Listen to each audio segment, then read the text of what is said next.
welcome to Eye on Africa, France 24's program focused on the continent. I'm Charlie James, and here's what's ahead. Jacob Zuma refuses to continue testifying in a state capture inquiry, but then backtracks. The former South African president maintains corruption allegations against him are a conspiracy.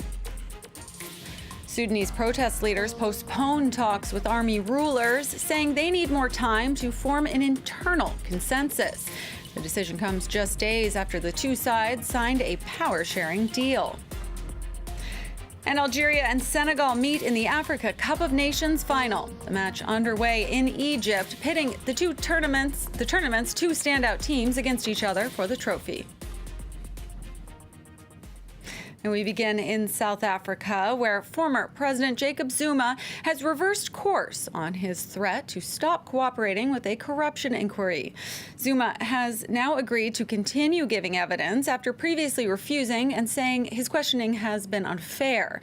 The state capture inquiry is looking into claims that Zuma oversaw a network of corruption while in office. Catherine Clifford reports. Supporters of Jacob Zuma sang and danced in court as the former South African president initially threatened to withdraw from the corruption inquiry on Friday over what he described as unfair treatment. But soon after, overseeing Judge Sonda said Zuma had agreed to continue cooperating through written statements and to come back to give evidence at a later stage. The inquiry is looking into allegations that Zuma handed lucrative contracts to powerful friends, the Guptas, and allowed them to influence senior appointments during his presidency. Allegations that sparked national outrage and forced Zuma from office. He resigned under pressure from his ruling African National Congress Party in 2018. His successor, Cyril Ramaphosa, has repeatedly vowed to fight corruption. Analysts say that if the inquiry doesn't link Zuma to serious wrongdoing, it could dent Ramaphosa's credibility. Earlier on Friday, Zuma's lawyers alleged political bias within the inquiry.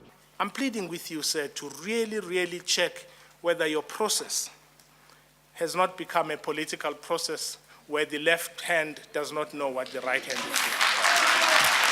Zuma denies unlawful doings with the Guptas, three Indian-born businessmen who won state contracts during Zuma's time in power. The former president is embroiled in several scandals, including accusations of improper state spending on his home, and has been charged with 16 counts of graft linked to a 1990s arms deal.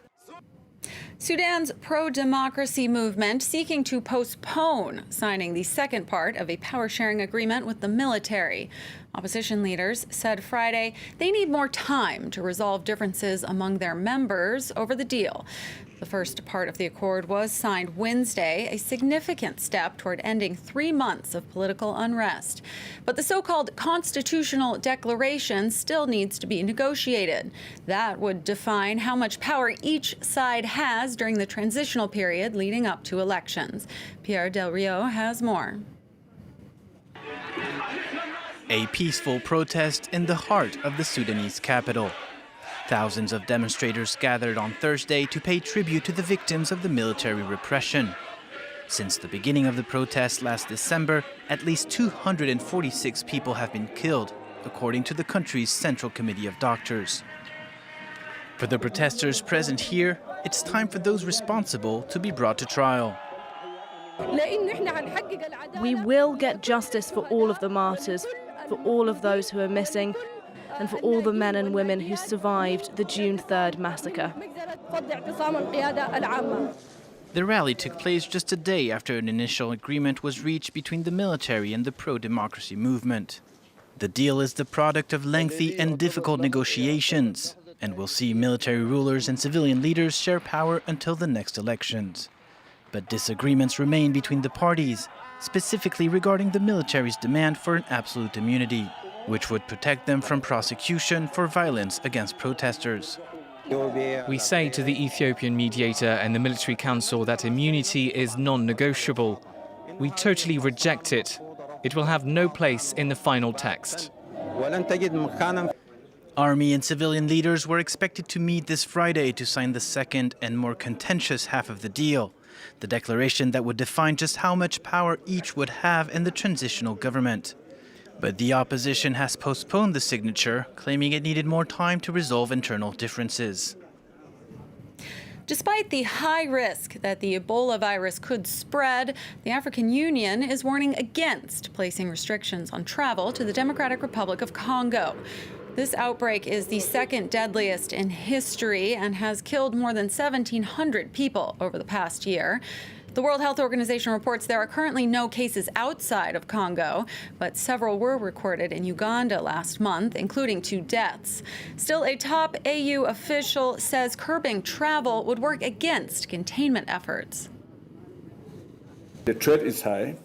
As we speak, there is no Ebola disease outbreak in Uganda, but the mass movement of people suggests that it can happen anytime. We want to be sure that the international community and member states in Africa do not impose any restrictions on travels to anyone going into or coming outside of the Democratic Republic of Congo. By doing such actions, it would impede our ability to effectively control the virus. For the 22nd consecutive Friday, protesters in Algeria rallied against their government. Buoyed by the national team's appearance in the Africa Cup of Nations final, tens of thousands turned out across the country, many of them wearing the team jersey. A heavy security presence met protesters in the capital of Algiers. Since President Abdelaziz Bouteflika's ousting, the protesters have continued to demand that more regime figures step down.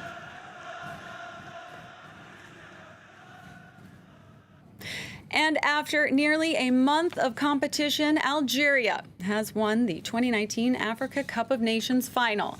Algeria beat Senegal 1-0 to secure their spot in the tournament. The Desert Foxes started strong, coming out of the gate and scoring in just the second minute of play, and then were able to hold on to that lead. France 24's sports editor Ketavan Gorgistani joins now to go over the match highlights. Ketavan, it's been 29 years since Algeria took home this trophy. How did they bring it home tonight? Well, they had talent and just enough luck to win that title, because that second-minute goal by Bardad Bouneja was actually deflected by a Senegalese defender. The man who was replacing Khalidou Koulibaly, who was the original defender, he was suspended, replaced by Salif Sané, and he's the unlucky Senegalese who deflected that ball then lobbing the Senegalese goalkeeper and making it into the net. 1-0 for Algeria. It was not the most beautiful of Africa Cup of Nations finals, but the Algerians did what they needed to do. They had that early goal, and they managed to hold on, even though the Senegalese actually dominated a little bit in this match. They had plenty of opportunities, plenty of corner kicks, plenty of free kicks, but they were never able to make it all the way to the net to be very dangerous. They actually just had one single shot on target throughout the match. So really, the Senegalese not living up to the pressure for Algeria. It's a long time coming, the second title for Senegal. It's yet another frustrating final, 17 years after that 2002 final that they lost in the penalty shootouts. But of course, the Algerians winning this 2019 edition, and a lot of celebrating going on in Algeria, in Cairo, where there are thousands of Algerian fans, and of course here in France with a huge community of Algerians who will be very likely celebrating late into the night. That's right. We saw them celebrating the last two games as well here in the streets of Paris. Now, Algeria is a team that has changed a lot in the last year, including a new coach. How did he kind of turn this team into the champions that they are today?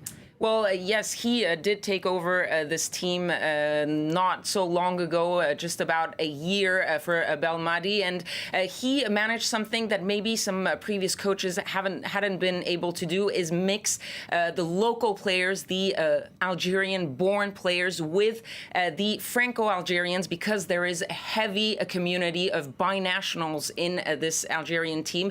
Plenty of players who were born in France, who actually, some of them have French citizenship, championship, who played under the French jersey in younger youth categories, and who then chose their country of origin to play for the national team. And he really managed to get these two parts of Algeria to come together and to play as one. He, of course, had plenty of talented players like Riyad Mahrez, who was key in the semifinal, who was key in reaching the final with that beautiful free kick in the final seconds of the semifinal to make it to this final game. He didn't do much tonight, but that was really the goal and the success of this coach of Belmadi, was to really make this squad come together, play together, and they really played very well defensively as well as offensively, because they only conceded 2 goals in this competition and they scored 13 goals throughout the tournament.